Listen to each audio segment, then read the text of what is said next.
Hey, bonjour tout le monde. Alors le route de ce jour, ce sera 10 tours pour le temps de 10 one arm overhead lunges. Donc qu'est-ce que c'est? C'est-à-dire que je vais prendre une charge. Cette charge, ça pourrait être par exemple un sac à dos.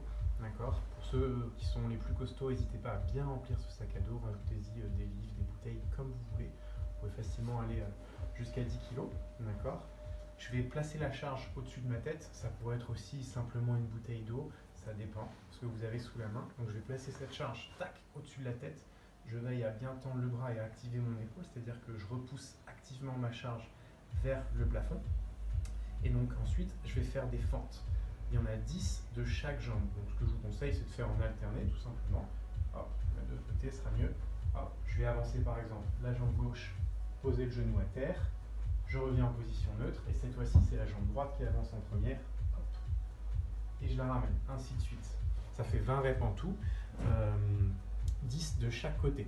Deuxième mouvement, c'est ce qu'on appelle le bent over the row. Donc là, l'idée, c'est de se prendre une position au départ de good morning. Donc je plie les genoux, j'envoie les fesses vers l'arrière et je bascule mon corps vers l'avant, évidemment en plaçant mon dos. Tac. J'ai ma charge avec moi. Je veille à bien tirer les épaules en arrière. J'amène ma charge à la poitrine, je redescends en contrôle. Tac, 20 fois. Évidemment, faut que vous chargiez un petit peu votre sac, sinon ça va être très très facile. Moi je vous dis, n'hésitez pas à aller jusqu'à 10 kg pour ceux qui feraient les hauts dans les rigs. Je pense que c'est la bonne charge.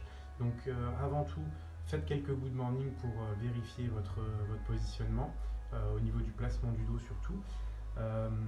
Faites aussi quelques presses au niveau des épaules, ça vous fera du bien. Comme je l'ai dit dans la dernière vidéo, n'hésitez pas à faire toute la panoplie de la mobilité sur GoRoad. Et enfin, faites quelques fentes, quelques squats pour être à l'aise une fois que vous serez en position de overhead.